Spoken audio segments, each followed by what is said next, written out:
ચલો ચા પીવા બધા. જય મહાદેવ.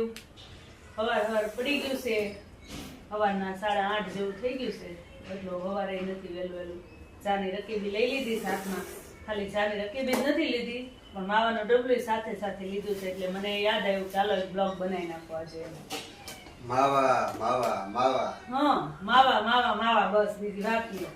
જો આમાં કેવું ચિત્ર બતાવ્યું છે, તોય માવા માવા લખેલું પણ છે. જો લખેલું શું છે?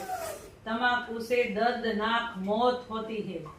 બનાવવાવાળાએ ખુદ લખ્યું છે, તોય ખાવાવાળા કેવા કહેવાય. અને ઘણા એમ કહે છે કે માવા ખાવાથી કોલેસ્ટ્રોલ ન થાય ને લોહી જાડું ન થાય ને પતલું લોહી રહે ને હોપારી ખાવાથી એવું બધું કહે છે. તો મારું એમ કહેવાનું છે, તમે કેટલા વર્ષથી માવા ખાવ છો? સાચું બોલજો.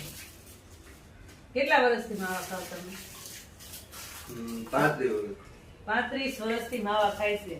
હવે આજથી 2 વર્ષ પહેલા રિપોર્ટ કરાવ્યા હતા. કોલેસ્ટ્રોલના થોડુંક છાતીમાં દુખતું હતું, પ્રેશર વધવા માંડ્યું હતું, બીપી રોજનું રોજ. એટલે રિપોર્ટ કરાવ્યા હતા તો એમ ડોક્ટરનું કહેવું એવું હતું કે એનું લોહી જાડું થઈ ગયું, એને કોલેસ્ટ્રોલ આવ્યું, એને રોજે રોજ બીપી વધવા લાગ્યું. તો જે માણસ 35 વર્ષથી માવા ખાતા હોય એને આવું કોઈ દિવસ ખાવું ન જોઈએ ને, છતાં પણ થાય છે. જો આ હોપારી 35 વર્ષથી સતત માવાને રૂપમાં આખો દિવસ મોઢામાં માવો હોય છે, 1 મિનિટ પણ મોઢું ખાલી નથી હોતું. મારા પતિ દેવ 2002 થી શરૂ. 2001 સાંભળી લીધું. તો આટલું માવા ખાવાથી જો આટલા બધા કોલેસ્ટ્રોલ આ તે આવતું હોય તો મારે કેમ માનવું કે માવા ખાવાથી લોહી પતલું થાય એમ. હવે હું આ મારા ઘરનો જ તે કિસ્સો મૂકું છું, બીજાનું તો મને નથી ખબર કે હોપારી ખાવાથી લોહી પતલું રહે આ રે. હું વાત માનતી જ નથી, મારા માનવીમાં કાંઈ આવતું નથી.